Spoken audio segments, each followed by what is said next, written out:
하나님 말씀 창세기 2장입니다. 창세기 2장 1절에서 끝절까지 말씀 교독합니다. 1절 말씀 제가 먼저 받들어 봉독드립니다. 천지와 만물이 다 이루니라.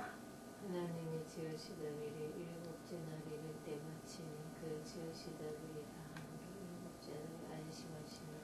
하나님이 일곱째 날을 복주사 거룩하게 하셨으니 이는 하나님이 그 창조하시며 만드시던 모든 일을 마치시고 이날에 안식하셨음이더라. 너희가 하나님의 성전인 것과 하나님의 성령이 너희 안에 거하시는 것을 알지 못하느냐. 모든 정사와 권세와 능력과 주관하는 자와 이 세상과 오는 세상 일컫는 모든 이름 위에 뛰어나게 하시고 또 만물을 그 발 아래 복종하게 하시고 그를 만물 위에 교회의 머리로 주셨느니라. 교회는 그의 몸이니 만물 안에서 만물을 충만케 하시는 자의 충만이니라. 평강의 하나님이 친히 너희로 온전히 거룩하게 하시고 또 너희 온 영과 혼과 몸이 우리 주 예수 그리스도 강림하실 때에 흠없게 보존되기를 원하노라. 너희를 부르시는 이는 미쁘시니 그가 또한 이루시리라. 12월 25일 동지팥죽, 6월절 성탄절, 크리스마스, 예수님 재림 준비. 그래서 이것을 우리가 다 같이 안에 묶어서 크리스마스라 부르자. 크리스마스라는 의미가 2012년 이전과 2012년 이후 12월 25일을 예수님 오신 것에 대한 기념과 예수님 오실 것에 대한 준비 한꺼번에 부르는 데는 크리스마스가 낫다. 그리고 이러한 그 고백을 하는 이 신앙을 우리는 촛불 신앙이라 하자. 이 촛불 신앙은 누구로부터 이제 시작되느냐? 개인이 수용하는 자세가 7년 11조 하나님 앞에 드린다.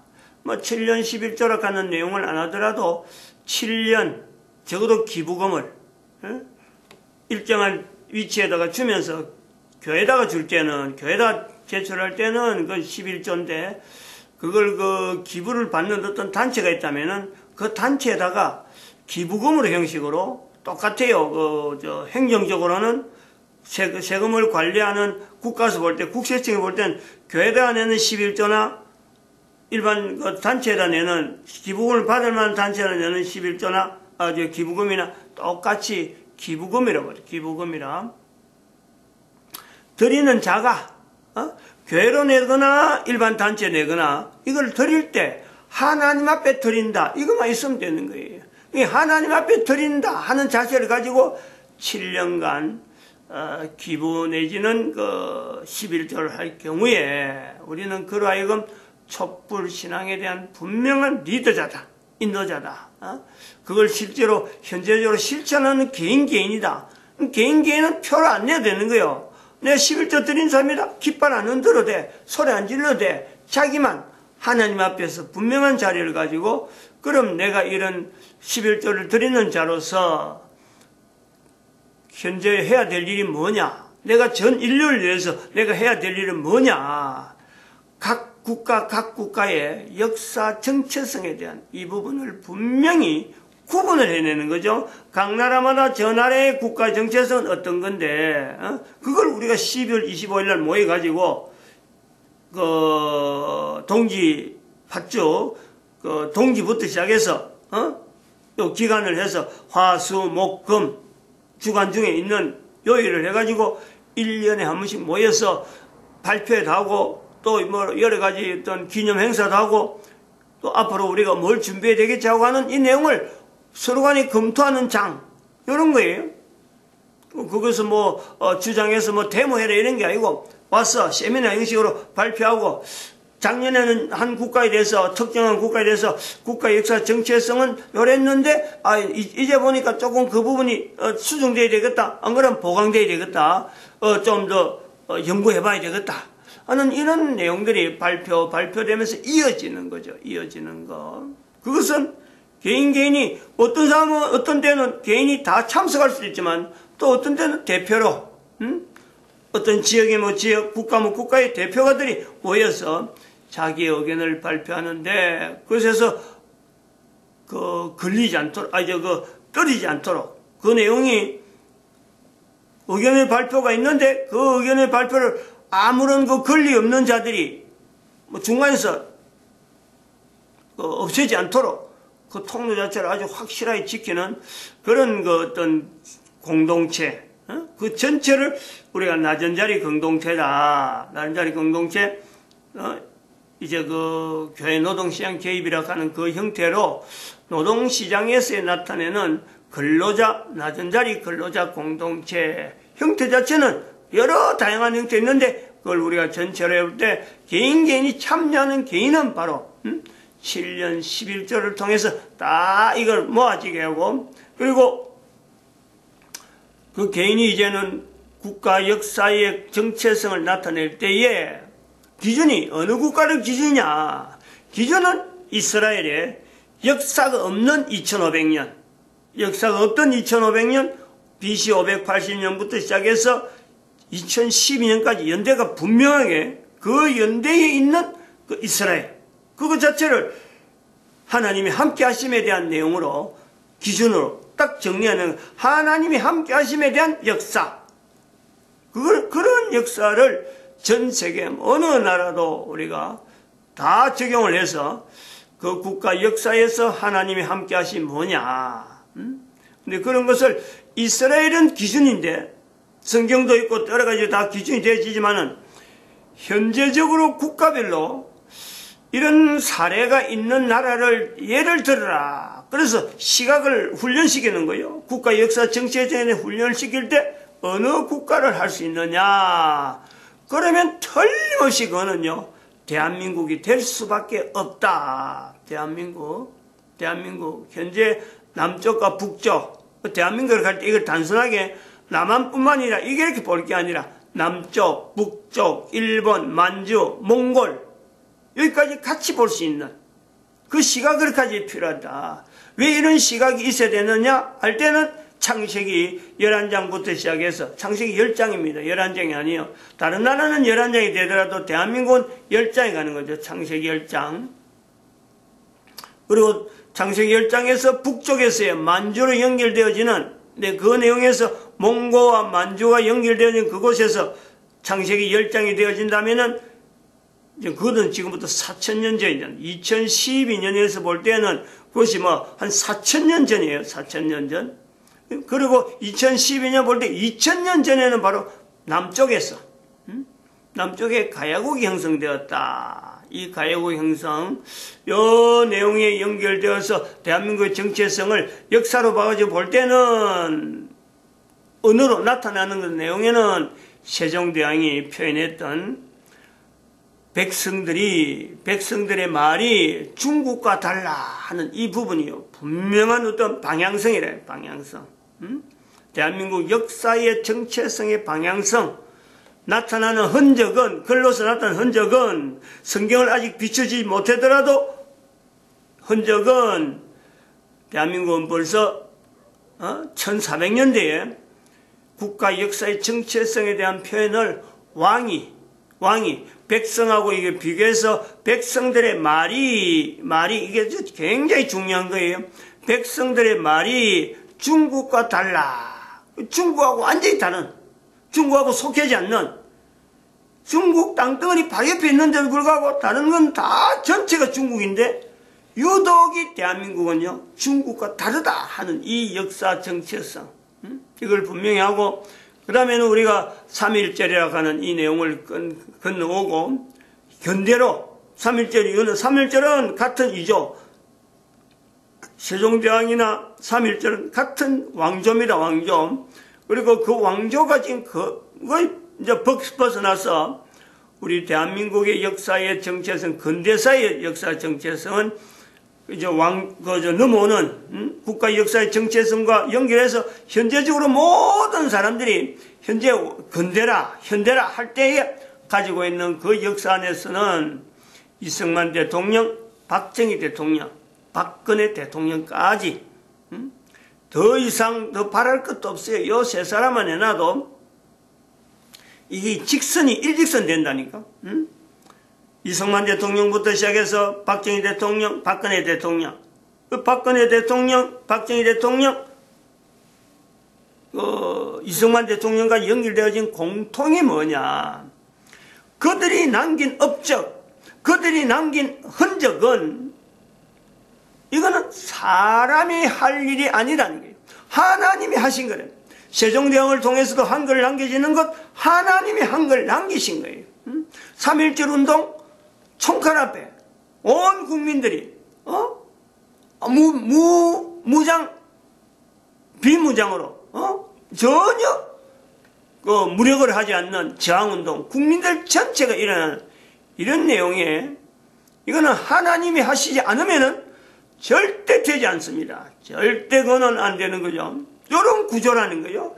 이스라엘을 기준하고 있는데 역사가 없는데 그 역사가 없는 속에서도 하나님의 역사심 그걸 우리가 밝히겠다는 거예요. 이게 얼마나 나름대로 공정한지 이게 정의라는 거죠. 이승만 대통령에게 개인적으로 구분해서 이 사건을 할 거야. 이승만이 이 나라를 하나님이 하심에 대해서 표현이 뭐냐? 온 국민들 하여금 반공이라 하는 그 예정 온 국민들을 모으는 거예요. 전쟁이 나서 항복해버리면요 전쟁 안 일납니다. 그런데 전쟁을 통해서도 반공해야 돼. 이걸 이승만 대통령이 하지 않았다면 누구한테 돌리겠어요? 그것을 하나님이 하셨다 이렇게 표현한다면 백성들이 그렇게 정한다는 거죠. 뒤에 있는 백성들이. 박정희 전 대통령 그 반공으로 통해서 그 언저리에 대한민국의 경제를 일으켰잖아요. 박정희 대통령이 경제를 일으키는데 분명하게 나타난 내용, 즉 우리 국민들 전체가 대한민국 국민들 전체가 바라던 어떤 하나의 소망이었잖아요. 근데 그거를 박정희 대통령 혼자 했다. 이거는 아니라는 거지. 하나님이 박정희를 통해서 나타내고자 하는 우리 국민들 전체에게 사람들의 지금 시대에 열리는 시대에 공산주의를 막아낸 그 어떤 성과에 공산주의 전 세계 공산화되는 데에 우리 국민들이 부딪혔는데 그 부딪힌 것에서 나름대로의 위로 그리고 시대 자체가 전 인류를 향해서 나가야 될 그 대한민국이라는 위치 그걸 나타내는데 필요함으로 경제 성장을 이만큼 이뤘다라고 우리는 이야기를 해야 된다. 박근혜에게 뭘 나타낼 수 있느냐?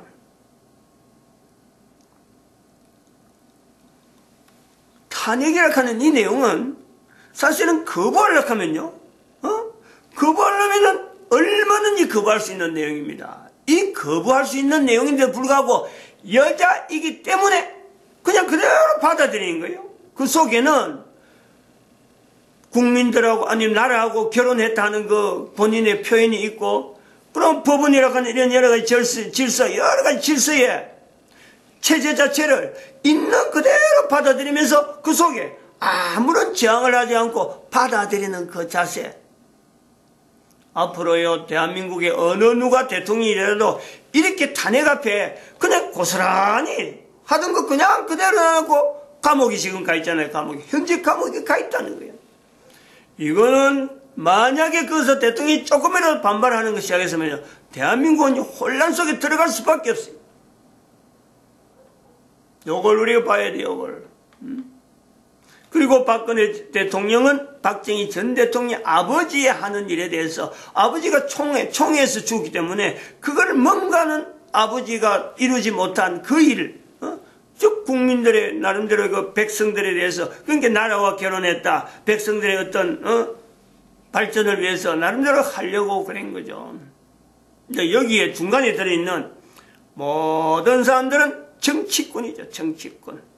자기 이름을 나타내고 자기 있는 환경에 대해서 참 그 백성들 이용하는 근데 이제 박근혜를 통해서 문재인 넘어오는데, 문재인하고 박근혜는 너무너무 차이 난다는 거죠. 차이가 나도 이게 보통 차이가 아니라.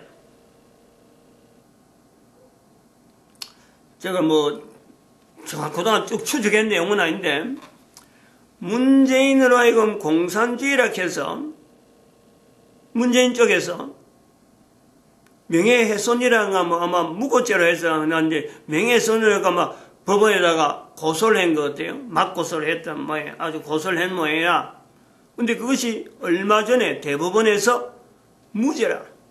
문재인을 공산주의를 한 것에 대해서 법원에서 법에 의해서 문재인 쪽에서 이걸 명예훼손으로 고소했는데 이게 1심, 2심 거치면서 마지막 대법원에서 무죄 판결이 났다는 거예요. 무죄. 그럼 뭐냐? 문재인을 공산주의로 가는 것은 그거는 다 정당하다. 이런 내용이 되는 거죠. 공산주의 행태를 해왔다는 거죠. 공산주의가 뭐냐? 이념적인 내용이다.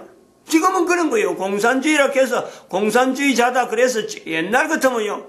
그 말을 했다가는 바로 그 자체가 어마어마하잖아요. 박정희 시절에 만약 그랬다면 엄청나잖아요. 어떻게 공산주의자가 어떻게 해서 대통령까지 된다는 거예요. 김대중이는 그걸 감추고 있었는데, 그래서 간첩 활동했는데, 근데 그것이 대법원에서 무죄로, 문재인을 공산주의로 하는 것에 대해서 아무런 문제가 없어요, 지금은. 법원에서 결정을 했다. 저도 최근에 들었죠. 근데 제가 이제 며칠 전에 그랬잖아요.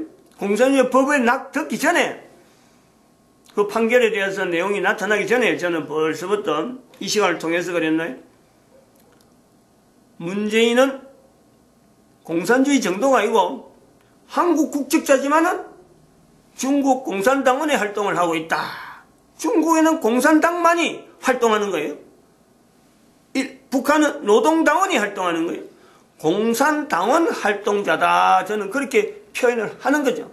다시 말하면 이거는 박근혜와 문재인은 단순하게 정치하는 중에서 자기 이득을 위해서 정치를 잘못하고 있다. 이런 내용이 아니에요. 이명박, 박근혜를 비교하는 건 아니에요. 박근혜, 김영삼, 박근혜, 김대중 이거 비교하는 게 아니에요. 이거 완전히 대한민국 역사 정체성에 공산주의 자체가 인류 전체가 싫어하고 있는, 거부하고 있는 그 내용이 우리 국민들이 그걸 나타냈는데 그걸 이제는 문재인이가 당당하게 대통령으로서 나타내겠다는데 차이가 있다는 차이가 대한민국에서 이 국가 역사 정체성을 바라보는 박근혜와 문재인의 사이는 바로 이런 차이가 있는 거예요. 국가 역사 정체성에 대해서 반하는 현재 문재인 대통령 자리에 앉아 있다. 우리가 지금 아침에 이 내용을 하는데 거의 12월 25일에 마무리 단계가 오는데 왜 7년 11조로 하는 사람이 국가 역사 정체를 정체하냐 하는 것에 대해서는 지금까지 쭉 해왔지만은 시대적으로 현재적으로 앞으로도 마찬가지예요. 각 시대마다 국가 역사 정체성을 바라볼 때 그 당대에는 항상 벽이 있습니다. 마치 안개처럼 희뿌연한 어떤 눈을 가리는 시각을 바르면 시각을 흐리게 하는 그 요소가 항상 있어요. 지금 시대에 우리가 그걸 커튼과 같은 안개와 같은 그 내용을 뭐라고 지칭할 수 있냐면요. 그거는 민주화란 말이에요. 민주화. 민주주의란 말이에요. 민주주의. 요거 때문에 오도를 한다니까. 요거 때문에 내가 봐야 될 각도를 다르게 본다는 거예요. 지금 현재 대한민국에 있어서 민주주의, 민주화, 5.18 민주화 운동 이런 것 자체가 이게 전부 다 그 말이 그럴듯하게 들리는 현재 정서가 있어요. 이런 정서는 과거에 있었고 앞으로 있는 당대를 바라보는데 흐리게 하는 이 분명한 것은요. 일종의 벽이라고 볼 수 있는데 이 벽을 깨뜨려 볼 수 있어야 되는데 가까운 사례가 2012년까지는 적어도 우리가 이런 내용에 대해서 국가 역사 정체성에 대해서 이걸 표현하지 못했는데 2012년까지는 우리는 전 인류의 얼굴 눈을 가리고 전 인류로 하여금 국가 역사 정체성을 바라보지 못하게 하는 어떤 그 대상은요, 바로 그거는 590년부터 나타난 교회로 통해서 나타난, 교회가 그 이름을 나름대로 일부분 책임 있는 교황제도라고 하는 이 요소가 분명히 있다. 590년부터 1500년간 2012년간에 나타나는 이 교황제도는 거대 유엔이 나타났기 때문에 이게 벽이다 하고 이거 걸어낼 수 있는 거예요. 1945년 사건에 교황제도에 대한 그 내용이 유엔이 결성되어지는 그 내용을 통해서 교황이 인류 역사의 국가 역사 정체성을 바르게 바라보지 못하고 바르게 말하지 못하는데 중요한 하나의 기능이 이 교황제도였다. 우리가 단정적으로 말할 수 있어요. 그 여파가 아직도 넘어오는 거 아니에요. 교황제도가. 그걸 갖고 인류 역사 정체성을 나타내는데 안경을 쓰게 만든다. 시각을 흐리게 한다. 아무도 이야기 안 해요. 근데 그걸 봐야 된다. 일단적으로 2012년까지는 교황제도였다. 그리고 그 뒤부터 앞으로 당분간은 정치활동이라 하는 이 내용에서 국가 단위로 통해서 국가 역사 정체성에 대해서 가리게 하는 거는요, 이게 민주화라는 거고 이게 민주주의라는 말이에요. 민주주의는 절대로 이거는요, 하나님이 하시는 것에 대해서 이걸 철저하게 거부하는 것이 이 민주주의입니다. 민주화라는 거예요. 자기들이 했다는 거예요. 촛불혁명 우리가 했다. 5.18 광주사태 우리가 했다. 자기들이 했다. 주체 세력. 민주주의가 지향하는 바 민주화운동이다. 국민들이 나타내는 거다 하고 국민들한테 그걸 그걸 말이요. 은근히 설득 떠넘기죠. 국민들 이름을 도용한단 말입니다. 민주주의의 시작은 어디서 봐야 되냐면 1789년 프랑스 혁명에서부터 시작됐다 보는 거고, 조금 더 앞에 넘어가면 그 동력이 어디서 나왔느냐? 1765년 산업혁명에서 나왔다. 요거하고 연결돼야 돼. 그래서 민주주의는 절대로요, 이거는 국민들을 위한다든지 어떤 국가의 어떤 바른 방향이라든지 국가 역사의 정체성을 나타내는데 이거는 절대 기준이 될 수 없어요. 우리는 민주화를 이뤘다. 촛불혁명을 통해서 우리가 이랬다. 절대 그걸요 연결할 수가 없는 거예요. 요 시각을 가져야 된다 이거죠. 7년 11조라고 하는 이 내용은 우리 요 거풀을 끄집어내야 당대에 있어가지고 각 나라 각국가 있는 국가 역사 정체성을 바르게 찾을 수 있다. 앞으로 가면 또 다른 내용이 더 나올 수 있더라도 이 민주화라고 하는 이 내용은 아주 이거는 잘못된 말이다. 그러나 민주라는 말은 옳은 말이다. 쓸 수 있는 말이다. 민주라는 것은 바로 하나님께서 평강의 하나님, 너희가 하나님의 성전인 것과 하나님의 성령이 너희 안에 거하시는 것을 알지 못하냐 라고 하는 개인적인, 내가 단위국가에 내가 주인이라, 국민이 한 사람 한 사람이 주인이다, 그 위치를 요구하는 것이 바로 민주예요.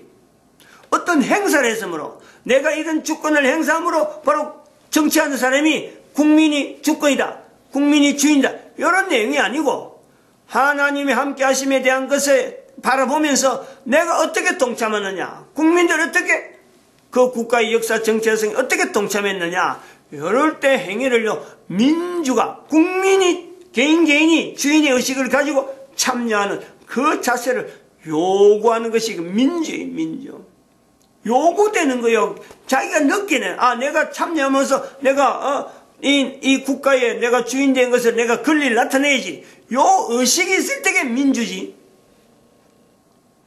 그런 것을 하지 않으면서 그냥 민주주의 사람들이 했으니까 그 민주화 혁명 이렇게 하는 것은요 전부 다 정치에 의해서 소위 말 데모가 되는 거예요. 데모크라시. 그게 민주래. 데모크라시가 그 민주주의. 데모하는 그 자체가 마치 그런데 참석하는 걸 통해서 민주로 나타내는 건 아니란 말이에요. 3.1절 운동이 왜 이리 중요하냐.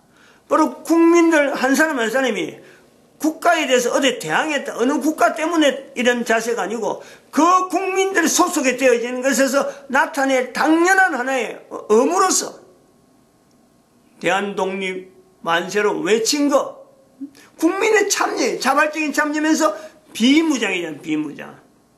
우리 국가에서 그것만 나타난 거 아닙니다. 그 이후로 국채 발행 사건이나 일제 침입, 일제 탄압 시대에 또 우리가 5.18, IMF 기간 동안에 왜요? 우리 국민들 전체가, 국가가 난국인데, 여기 금 세부채를 막 있는 대로 내는 거 아니에요? 그러니까 전 세계적으로 IMF를 가장 빨리 탈출한 나라, 이 대한민국의 자리가 있다. 이것이 바로 전 세계 사람들에게 보여주는 민주에 대한 표본이라는, 민주에 대한. 이 모델이 될 만하잖아요. 현재적인 이 국가의 역사 정체성을 나타내는데, 대한민국이 모델이 될 수밖에 없다. 특히 그 중에 백성들의 말이라 하는 이것이 중국과 달라. 중국과 달라. 한글이라 하는 이 내용은 전 세계 사람들이 대한민국 사람의 이 대한민국을 모델로 삼는 이 내용을 통해서 전 세계 사람들이 한글을요, 익혀야 될 어떤 요소가 나오는 거죠. 이스라엘을 이제는 뭐 다시 찾아갈 수는 없는 거고, 현재적으로 적용되어지는 모델을 통해서 백성들의 말이 중국과 달라. 말로 하나 되어지게 하나. 국민들의 마음을 하나, 전 세계 인류의 말을 하나로. 엄청나게 중요한 위치에 대한민국 위치가 있다 이래 보는 거죠. 마칩니다. 기도드립니다. 할렐루야. 함께